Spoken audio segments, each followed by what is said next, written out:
So I got this fountain pen kit from Rockler and I wanted to give it a try. I'm going to be making this out of Purple Heart and I think it's going to look really good with the brass. So we already have the brass tubes glued in there. Now I'm just going to square off the ends. So now this is flush with the brass, we can take it out of the vise. I found if I just take a mandrel like this and just spin it like that, that makes it round again. Now I can just clean up any burrs that may be on the edges here with the deburring tool. Here we go, that looks nice. The countersink did a good job. So here on the instructions, I had to figure out where the bushings went and which order. With the normal pens that I've been doing, you don't have to put the bushings in the correct order. They're just two perfectly symmetrical bushings.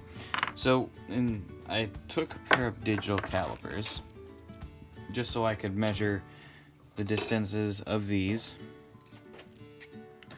and what I did was I measured the first one here, and this one should be 31/64, which it is. So then I know this is the 31/64, this goes on first, and this is where the adjustable pen mandrel really gets useful. So first I'll put on the 31/64 bushing, then the shorter piece here, and then we'll take the bigger middle bushing, put that on. This is the 1/2 inch side. You can see the shape right there. I'm following that shape, and this should be 1/2 inch. Yeah, 1/2 inch. So this goes on like that, and then we only have one bushing left, so it's obviously this one. And one important thing, actually, you want to try to match up the grain, especially whenever you have a 2-barrel pen. It's important to match the grain. If the grain isn't matching, it'll be obvious. So what I've done, if I can, bushing's a little tight on there.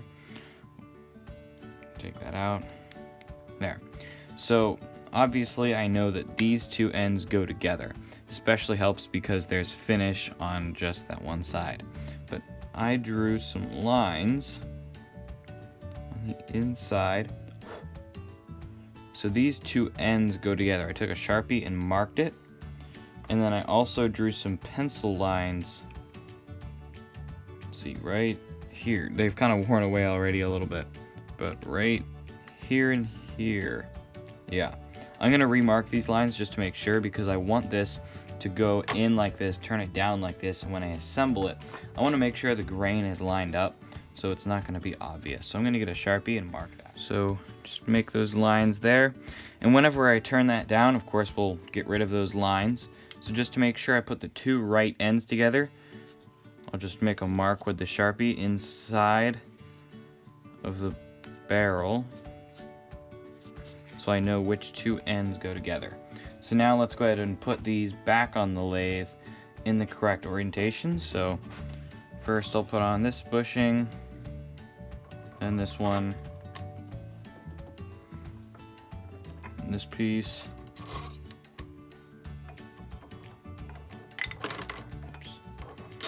And this one, and then the last bushing here.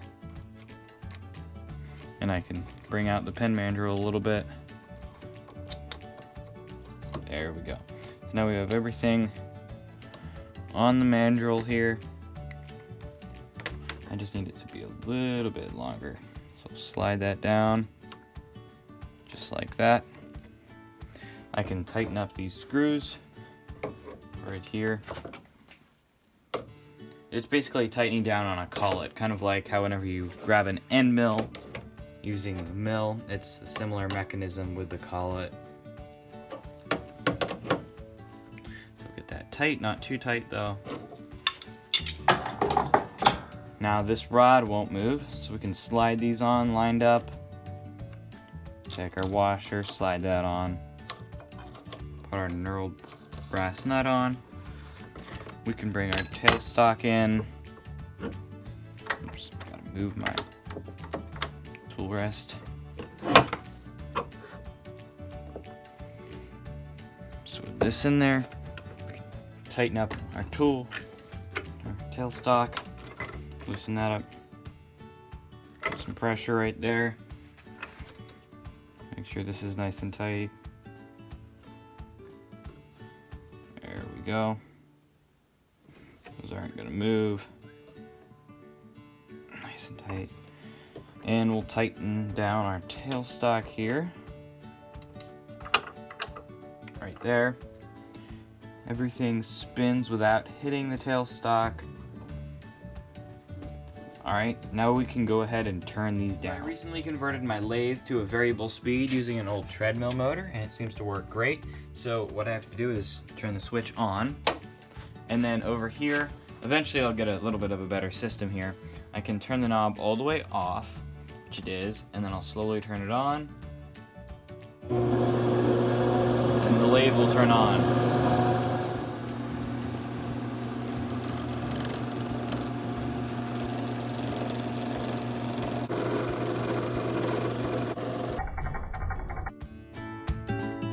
See, we have these blanks round. There's a little bit of flatness there, that's fine. But in order to make sure that I get the correct diameter and I don't go too far in the middle, it can be pretty easy to do that. I'm gonna grab my calipers and I'm going to measure this size here. That's 1/2 inch. Let's get it a little bigger. And I'm gonna measure it here. Now this size is not the same as this size. It's a little bit of a taper. This is 31/64 and this is 1/2 inch. And then this one is, let's see, this one's 7/16 and this one's 7/16. So first I'm gonna start with this one. I'm gonna add maybe a little more than a 1/16 at least for sanding.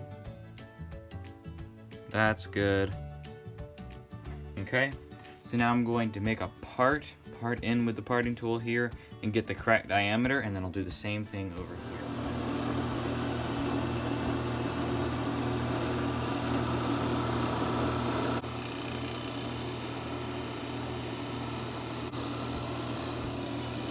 So now I have this part made in there. What I'm going to do is now change the diameter to this one. So let me just bring it a little bigger. Say right there, just a little bit bigger. So right there is good. It's about a 1/16, maybe a little bit bigger than the size we want here.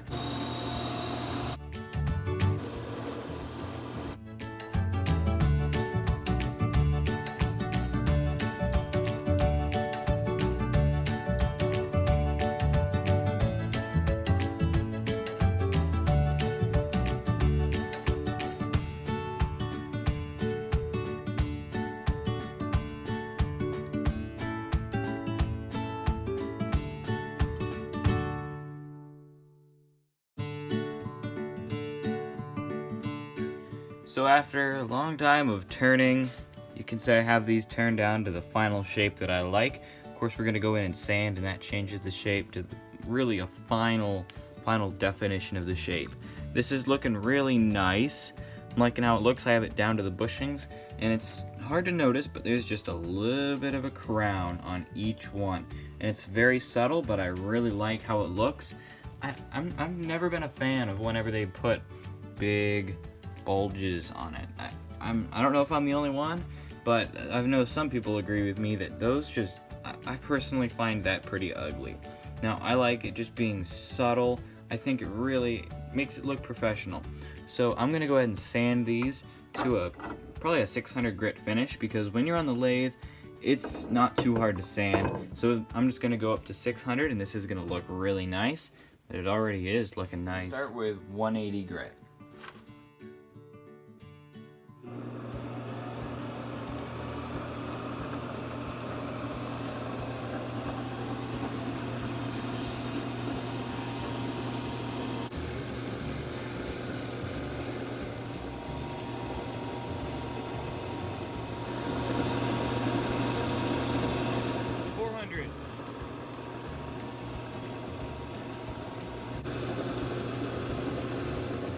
So now if I take a look at it, it's looking pretty good, but I do notice some deeper scratches. They look probably like a 220 or a 180 scratch, so I do need to go back to that grit and really take my time, but this is starting to look really nice. I'm liking how it looks. I can kind of start to see the pen come out in it already, but it kind of stinks I have to go back.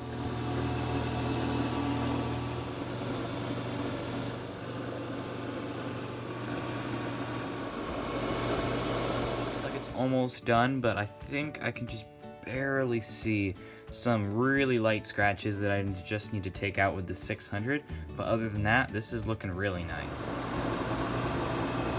So whenever I'm taking a good look at it, when I can see the light bouncing off of it, I'm looking at it really closely, and I can just see little scratches, just so small. I think I'm gonna move up one more grit, maybe to 1,000 or 1,200, just to get those out. Really, this would be acceptable, but I want to take it to another level and just get this sanding job perfect.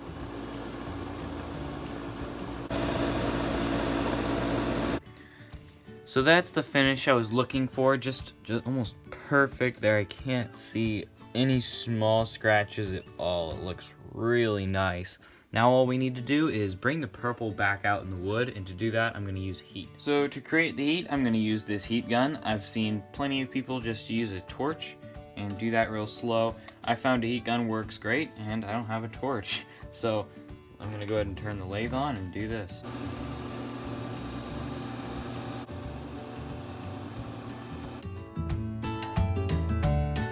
So it's just amazing to see the difference between the stuff I haven't heated up yet and this. This is just so, it's such a deep purple compared to this, which almost looks like any other wood. It's like a reddish color with like brown, but whenever you heat it up, it's just crazy how it turns purple. There's no other wood that does this. So now we can see that purple in the wood. It is just amazing. Every time I do it, I'm just fascinated. But what I'm going to do is I'm going to sand it with 600 grit again because it raised the grain and it's no longer as smooth as it was before. So I'm going to sand it with 600 and then I'll go back up to 1200 just to make sure we have that really nice finish.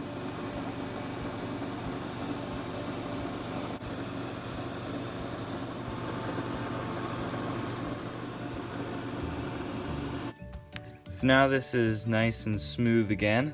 And this is looking just amazing. I'm really happy with how this is turning out. So now with some lacquer, I'm going to apply the finish. I'm just gonna wipe this off just to make sure I have most of the sawdust off.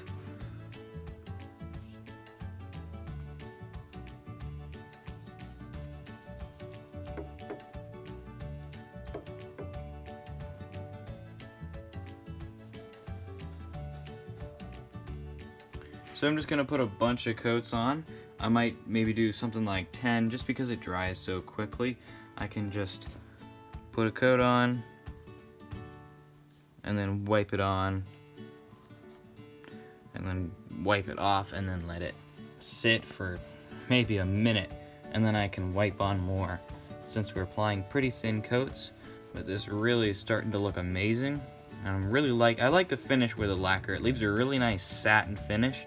I think that looks really nice, especially on these pens. So this wood that I'm making this out of is actually reclaimed wood from the thrift store. I got a candle holder and I cut it up into blanks, and sure enough, it is making some really nice pens. And I mean, it's kind of funny buying Purple Heart from the thrift store. It's not the place you would expect, but just take a look around. I think I found some olive wood there. It wasn't quite big enough for pen blanks or anything, but it was just kind of cool. So this is probably about the 10th coat, and now I'm just wiping it off.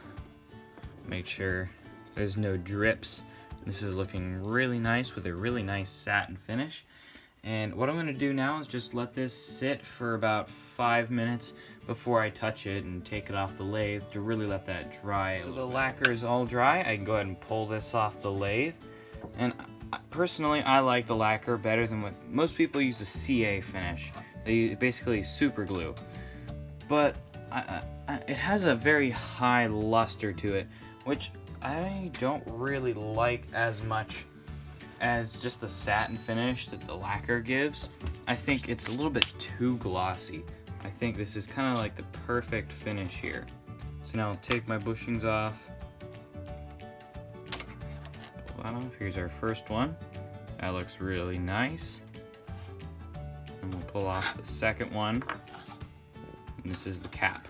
Now, this, if we look in here, this is the one that I marked with the Sharpie, and this is the side that I marked with the Sharpie. So these two will go together, so we're matching that grain.